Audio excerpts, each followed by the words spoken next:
Are you stuck at your current level despite mastering the tactics and mastering your opening preparation? The key ingredient that you are missing is the end game. And as with everything, you must start from the very basics. Pawn endgames. Pawn endgames are the most basic and essential ones to learn. They form the foundation for more complex endgames and appear in almost 22% of all endgames. So let's dive right in.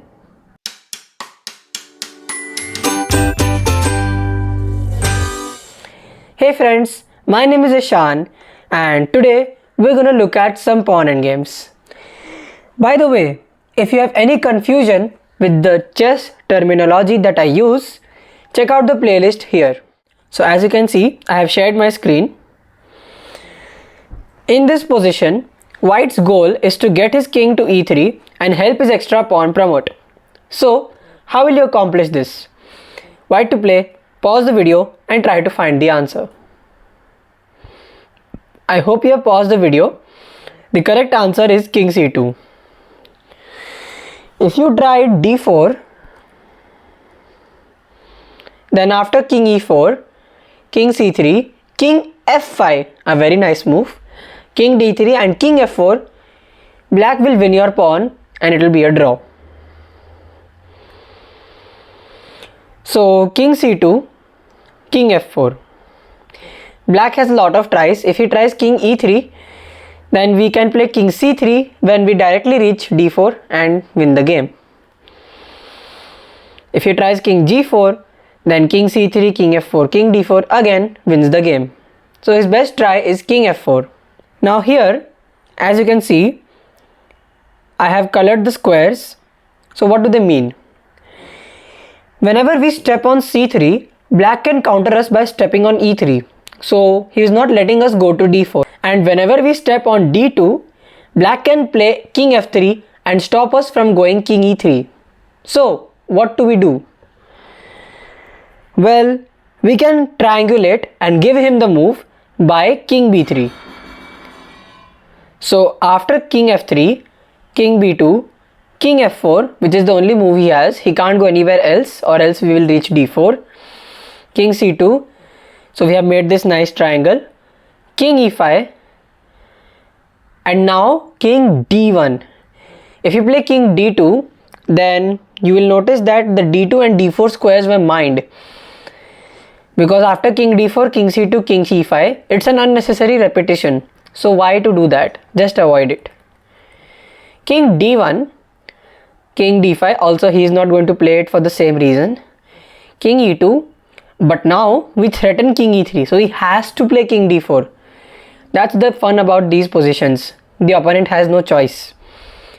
And after king d4, king d2, wherever he moves, we can play king e3.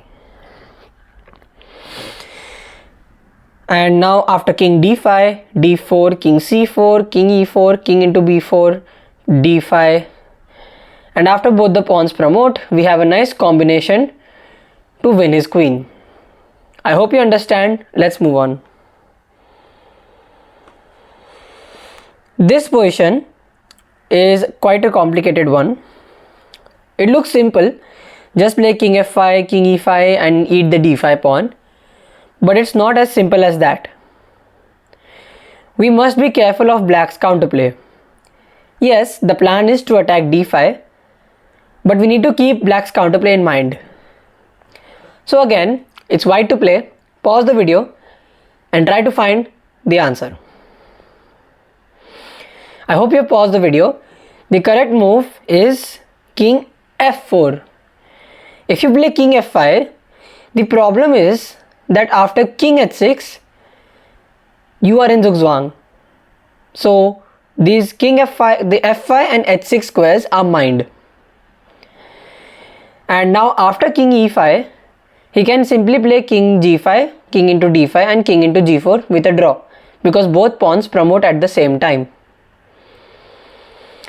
Whereas after king f5, king h6, if you play king f4, Then black has g6, and okay, h into g6 is a simple draw. King into g6, king e5, and both players win a pawn and promote at the same time.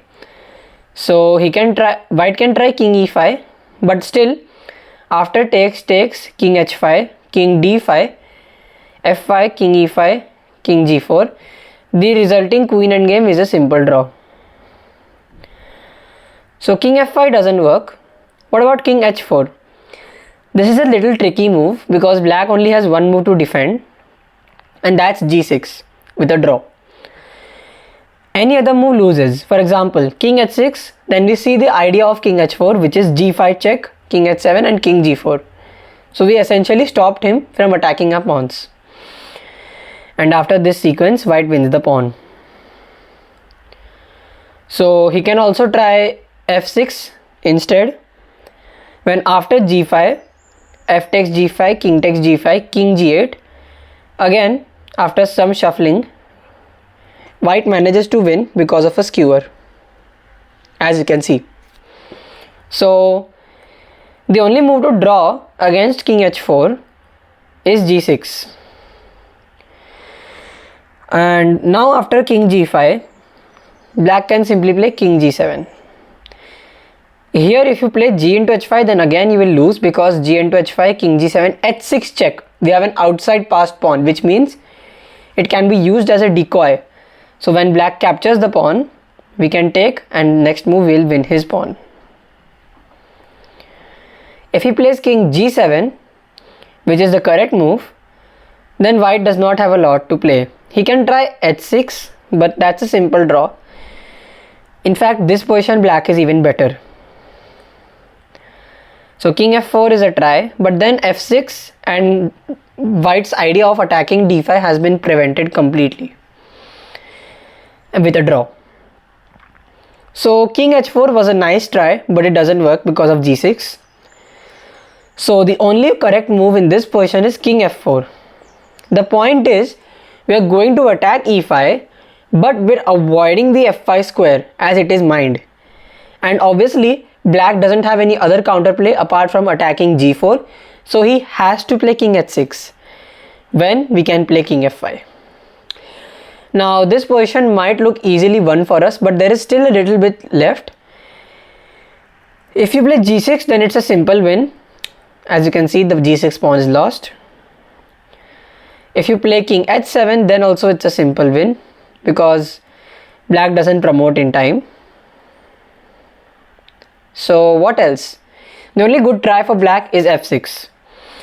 When after king e6, king g5, white should not take king d5 because after king g4, king e6, f5, we again reach this position where both players promote at the same time with a draw.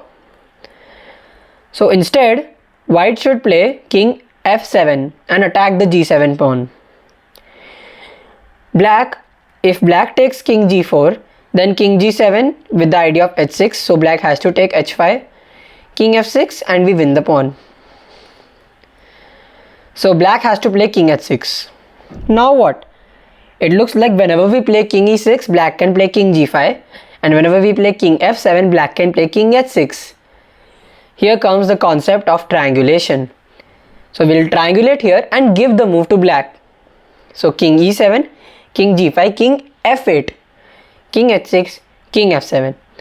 And since it's black's turn, he'll have to play something like king h7 when after king e6, we win the pawn. Wow, what a position, right? This subtle king f4 was a really nice move. I hope you understood. Let's move on. So here you can see, this is the puzzle for this video. It is quite a complicated one. Obviously, it's black to play because if white were to play, he would just play king e2 or king f2 and win the game. So black's entire idea in this position is to not let white escape from the last two ranks. If white manages to escape, then white wins. So this is black to play. Pause the video and try to find a way to draw. We will discuss the answer in the next video. Now we come back to the puzzle from the last video. Like I had said, there were two solutions. I don't expect you to find both, but I'll give both in case you found either. The first solution involves opposition. So after king d4, which is directly taking the opposition, king c6, king c4, king d6. Okay, if black plays king b6, then white wins simply by g5 because black stepped out of the square of the f pawn. So once he takes, then the pawn will promote, and the square, as you can see, is quite small. So the black king is outside the square. So he can't go that far. He'll have to stay in the square with king d6. Now after king b5, black should keep the opposition. King d5, king b6, king d6, king b7, king d7. Now you'll start telling me, Ishan, now where is this going? Wait, patience. Endgames are about patience. And now we play h5. So we use the spare tempo to get the opposition back. King d6, king c8, outflanking. And now after a few moves, we win the game easily. As such. Moving on. So we'll go to the second answer. The second solution involves triangulation. So two important concepts covered in one puzzle. 2 in 1. Very good. In the second solution, you have to notice that the d5 square is key. Suppose there is a position with the white king on d5 and the black king on d7. White wins easily with h5 because he gets the opposition and then he gets to invade in the position and win a pawn. So white's target is the d5 square.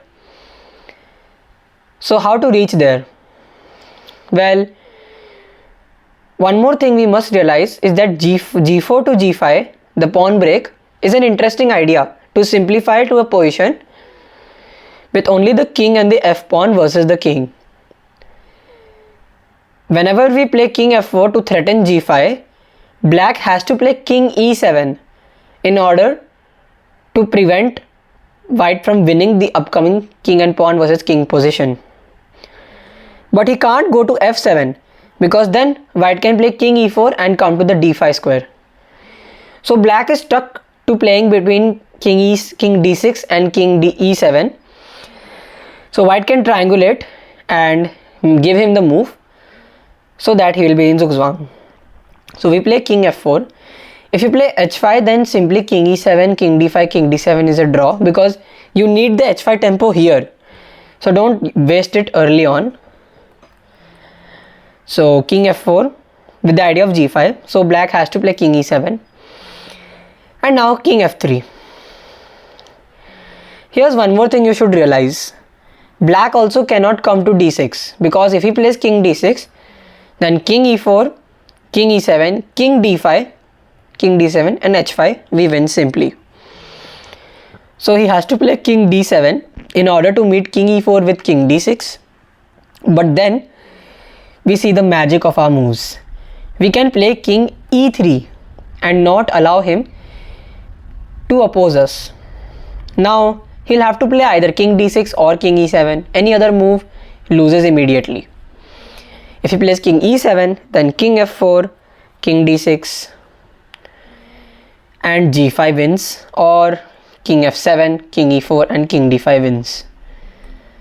So he can't play king e7 because then he will be in zugzwang. Same applies to king d6. If he plays king d6, then after king e4, king c6, king f4, king d6, g5, white wins easily. And after king e7, king d5, king d7, h5, again white wins. So in case you're confused, let me show you the winning position after this. Black will obviously take, white takes, pawn takes, king takes, king e7, and now king g6 when we reached the key squares. In fact, these are the key squares. So we have already entered on one of them, so we win easily, as we had seen in the earlier videos. That's it for today. I hope you liked this video. Please make sure to like and subscribe so I can keep making content like this. Till then, See you in the next video. Bye.